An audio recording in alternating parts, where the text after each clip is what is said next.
This episode is brought to you by Accenture. When your advertising operations fall out of sync, everything else follows.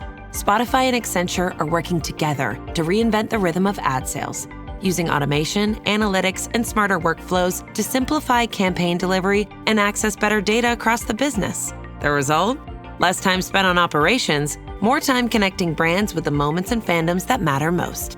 Learn more at accenture.com/Spotify.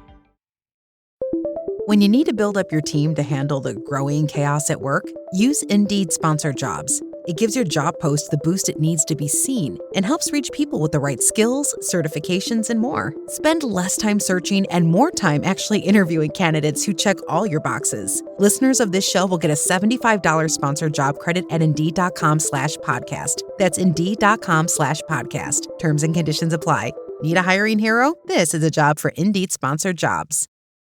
In 2025, it was Oklahoma's defense that carried them into the college football playoff. But if Brent Venables wants to be holding the national championship trophy at the end of 2026, the offense has to make a leap here. And as we head into fall camp, as we head into the preseason, here's three things to talk about for Oklahoma's offense. First, it all starts with John Mateer. He's got to stay healthy, and he's got to play within the offense. There is no question that Mateer is one of the most talented quarterbacks in this conference. Before the broken thumb last season, he accounted for 11 touchdowns in just 4 games. And he looked exactly like the player Oklahoma had hoped it was getting out of the transfer portal. But after the injury, the offense just became too dependent on him playing hero ball. That's where Ben Arbuckle's second year comes into play as Oklahoma's offensive coordinator. The goal is not just for Mateer to do less, but it's for him to do things more efficiently. He's got to make faster decisions, better rhythm, and let the offense create the big plays instead of asking the quarterback to just kind of rescue every drive. The second thing here, though, is Oklahoma finally has weapons everywhere. This may be the deepest collection of speed and talent that the Sooners have had in years.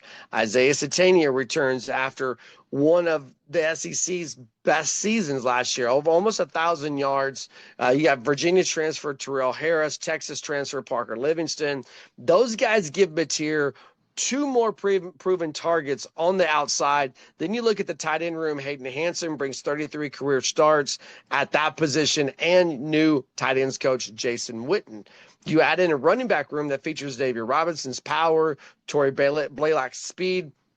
Suddenly, Oklahoma has answers at every skill position.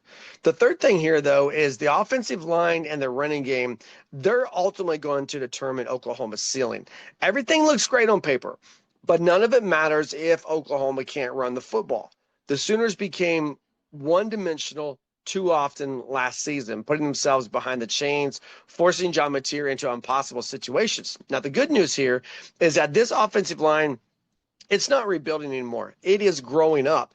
This is a unit that returns with valuable experience and experience within this conference. They give Oklahoma its most experienced offensive front in years.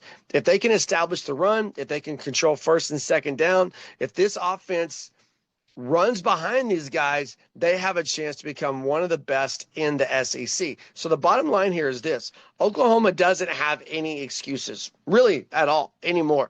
The quarterback is healthy. The skill talent is loaded. The offensive line is experienced. Ben Arbuckle's in year 2, and the continuity has finally arrived to this team. Last season, the offense needed to survive.